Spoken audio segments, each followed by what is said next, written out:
Livre 2. La péninsule du Yucatan, dans le sud-est du Mexique, est la zone archéologique la plus riche de l'Amérique, et elle s'étend jusqu'au Honduras et au Guatemala. Peuplé depuis les temps les plus lointains par la race Maya, ce territoire fut appelé le Mayab.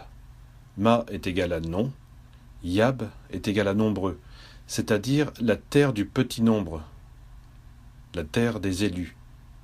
Aussi, ce qu'est à proprement parler le Yucatan aujourd'hui porta le nom repris par les conquistadors de la terre du faisan et du cerf, dénomination qui garde son sens mystique particulier.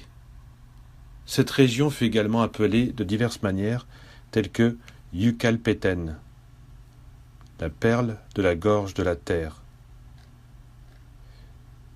Cette note est extraite de l'œuvre La terre du faisan et du cerf, La tierra del faisan y del venado, de Don Antonio Médiz Bolio.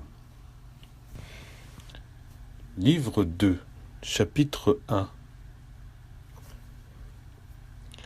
Je suis le plus pauvre et le plus malheureux des mortels, mais ma mesure est comblée maintenant, et il n'y a pas de limite à mon bonheur, parce que la princesse sacrée, Sac Nicté, la blanche fleur du Mayab, m'a aimé.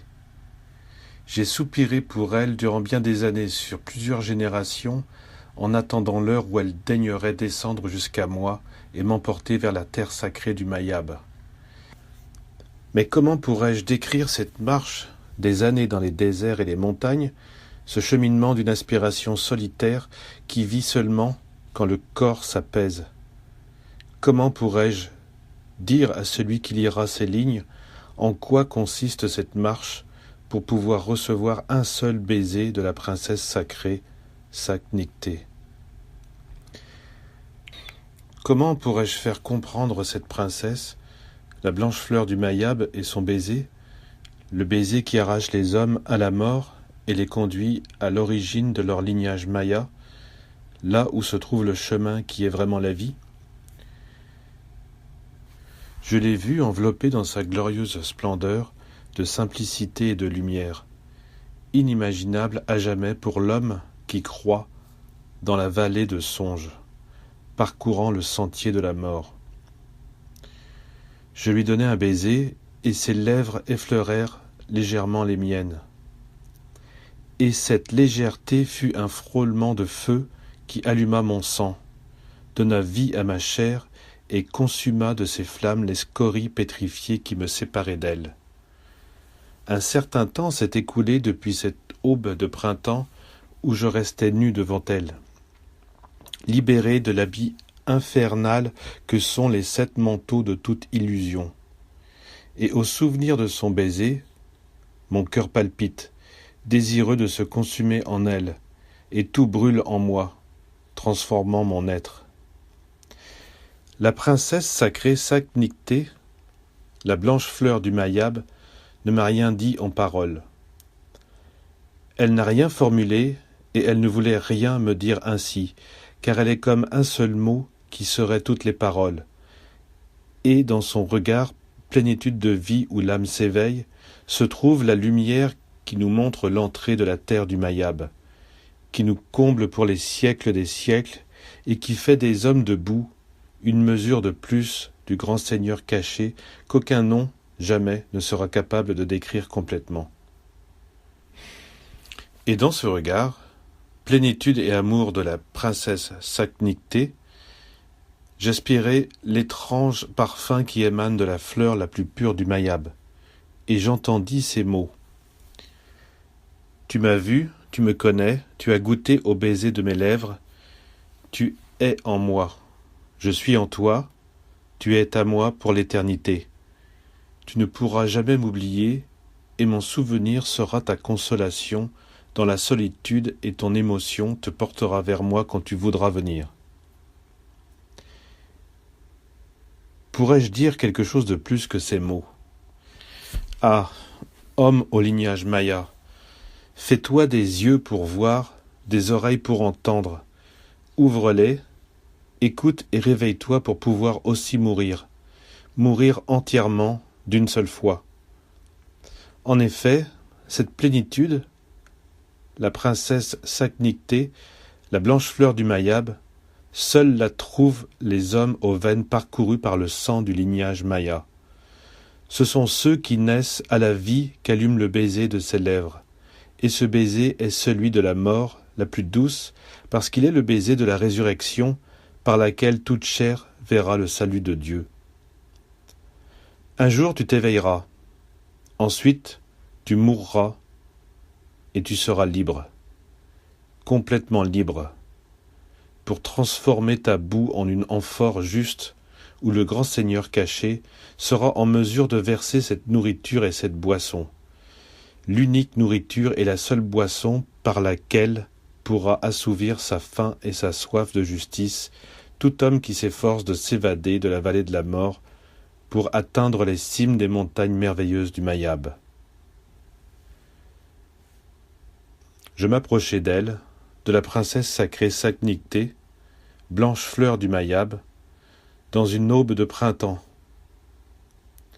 pendant l'un de ces jours multipliés par lesquels la terre se rapproche aussi du soleil pour échanger des baisers avec lui, pour lui donner sa sève et recevoir sa semence, et féconder son ventre pour que se nourrisse également de cet amour sa descendance, la lune.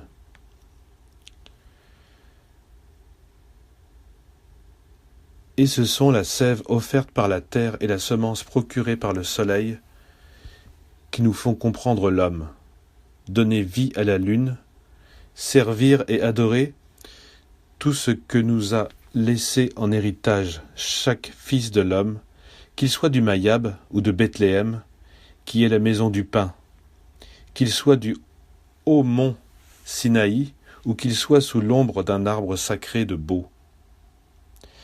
C'est là l'héritage de la compréhension. Et la princesse sacrée, Saknicté, est l'amante qui donne le tout en amour, et la mère qui l'offre dans ses seins à celui qui voudra s'allaiter à elle. Sans cet amour, personne ne verra la princesse Saknicté, la blanche fleur du Mayab, car l'amour est la force qu'elle donne à l'homme amoureux de son charme et qui se fait lui-même serviteur du Mayab. La nuit précédant son baiser sacré, j'étais dans les ténèbres, cherchant comme un petit enfant perdu sa mère quand il a faim. Et je voulais saisir le fil qui me donnerait la certitude et la force pour pouvoir marcher. Et je l'appelais en lui disant « Viens, viens, viens !» Mais la terre-mère eut pitié de moi et me plongea dans un profond sommeil. Et de ce sommeil me tira mon cœur palpitant d'angoisse. Et en me réveillant, je remarquai un parfum étrange qui combla mon émotion, car je pressentis que c'était le sien, celui de la princesse sacrée Saknicté, la blanche fleur du Mayab. Moi, pauvre et malheureux mortel, je fis fuir le sommeil de mes yeux, j'affinai mes oreilles, et je regardai vers les cimes des montagnes andines, et j'aperçus leur silhouette perdue dans les ténèbres. Un morceau de la lune s'approchait pour téter le sein de la terre. Cependant, tout restait obscur, mais tout palpitait dans le grand silence. La clarté de la première aurore, ce reflet argenté qui précède la lumière, illumina peu à peu le sommet des monts. Dans un vol silencieux, je vis s'élever des branches des arbres quelques oiseaux. Ils ne gazouillaient pas encore et même les animaux se réveillaient déjà pour adorer la lumière. Seul l'homme dormait. Et dans ce recueillement qui unifie la vie, lorsque l'âme de la terre sacrée se prépare à prendre la semence du soleil, le spasme de bonheur était silencieux aussi. Seul l'homme faisait du bruit. Je me retirai dans mon silence, me sachant un mendiant de cette communion à laquelle peut aspirer seulement l'audacieux en qui brûle le sang des hommes mayas. Et la lumière apparut.